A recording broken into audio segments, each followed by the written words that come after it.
Hello, ladies and gentlemen. My name is Marc. I lost over 150 pounds, and this is my story.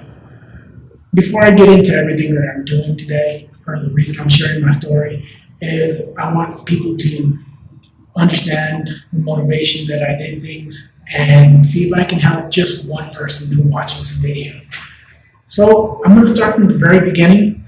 I was adopted from Juarez when I was 6 months old, and I had great parents. But I always knew I was going to be a little different growing up. One of the stories that I have for you is as I played t-ball, back then we played in jeans and a regular t-shirt. My jeans belonged to my dad. My dad was 35 years old, and those were the jeans that fit me.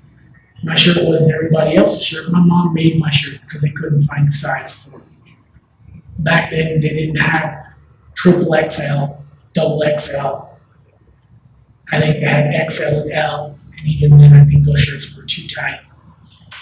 But I knew that I was going to be different, and my parents always wanted me to be part of everybody else and never feel out of place.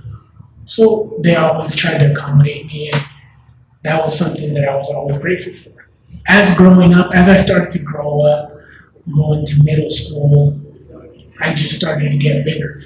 And as I look back now, I knew that it was my fault because I just ate and always continued to eat. And I don't think my parents didn't know any better, but whatever I chose to eat and how I wanted to do it is what I ate. And that's what it came down to.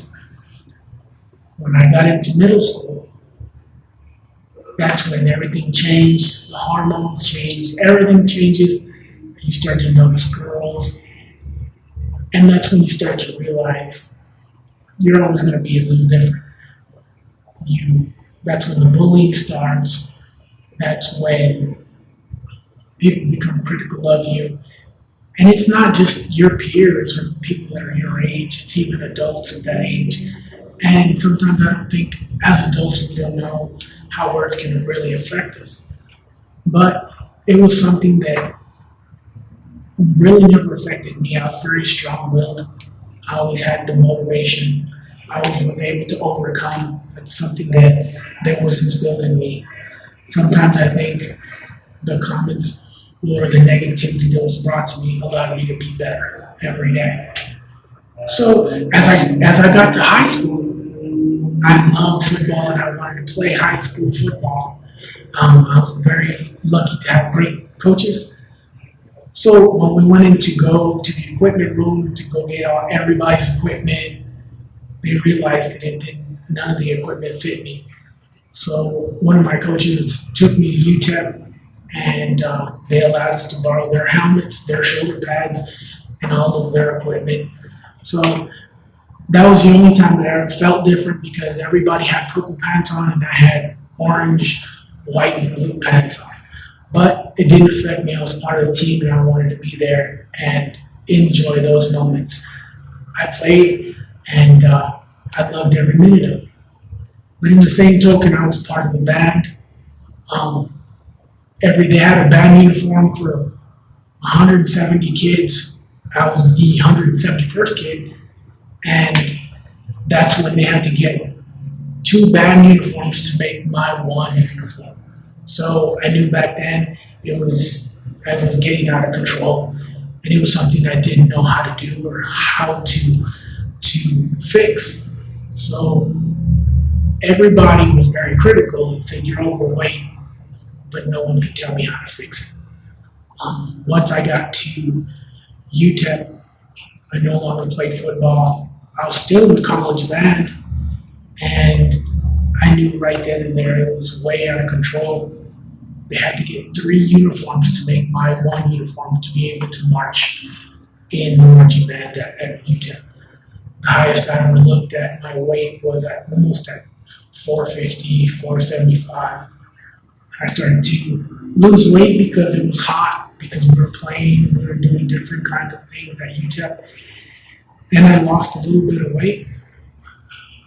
Once my dad died, the depression really hit me.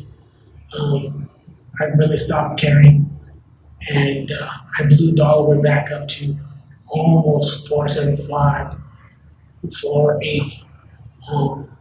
Right then and there, I knew I had to do something. Something had to change in me. Um, I had the motivation, and I saw the gastric bypass. I had never thought about it, but I needed to look into an option.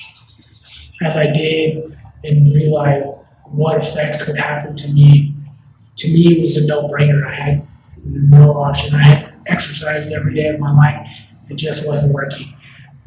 And I ended up getting the gastric bypass. It wasn't exactly easy.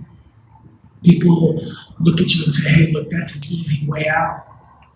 It wasn't at all. It's not, it's a surgery that really can hurt you. Every day of my life, I take multivitamins. Every day of my life, I have to watch out what I eat. I've lost so much weight. I think I'm down to 150 pounds. And even to this day, it's something that I know that I have to control. Some people don't understand the side effects of it. Some people become lactose intolerant. Some people are just never able to do the same thing that we do every day. So what became important to me is I had to become knowledgeable of what's going on, of what I do, and I've realized, even through all the weight loss, that I am important. It's me that controls exactly what goes on and how to do things. I had to realize that I have to love myself every day. I have to know who I am. I have to love even the parts that I hate about myself. I have to love those also and understand that it's always going to be a part of me. So when you love yourself, you always have to understand it's not a competition. You never have a competition against anybody. This is you. This is your race. You're the one who runs it. And you always have to understand that we are our own biggest critic. Not everybody watches you every day. Not everybody sees everything that you do. You're the person that sees yourself. You have to love yourself. The biggest tip I can give you is, in the morning, take a little bit of time for yourself. Let everything bad that you think bad happen to you go. Everybody that you think told you something, let it all go. All your problems, let it all go. We blink one day and we'll be gone. We blink one day and high school was over 30 years ago. It's just something that we have to understand to do. Another personal tip that I have is I have a list of 16 things I thank God for every day. God is something that's very important to me, and I thank Him for the small things that I have. I'm very thankful I still have my mother. I'm very thankful for my wife that I just met 4 months ago, and we got married at the bridge here in El Paso. I had to sit on the El Paso side. She was on the water side, and it was something amazing. It was something that I will always love. So understand what's important to you, how to do things. Is my weight loss important? Yes. Is it important to keep off? Yes. But does it rule my life? No. It's something that is just a small bit of who I am and how I like to do things. But like I always say, I love me some me, and I always gotta love me. And if you love yourself, you know exactly what goes on. Is everything gonna always be in my size? No. But I'm always gonna find something that I love. I just wanted to take a little bit of time and thank Faith on Friday Extra. Thank my friend Ricky, my brother Adolph, Cindy, their kids Hacia and Avy, my mom, my wife. These are people that are so important in this journey, and every day is a journey. And once we're gone, it's gone. Once that minute's gone, you never get back. So enjoy all the life that you have. Enjoy everything that you do. And if I can touch just one person today, I'm glad I did this. So thank you. Thank you for everyone, and enjoy your weekend, or your whole year.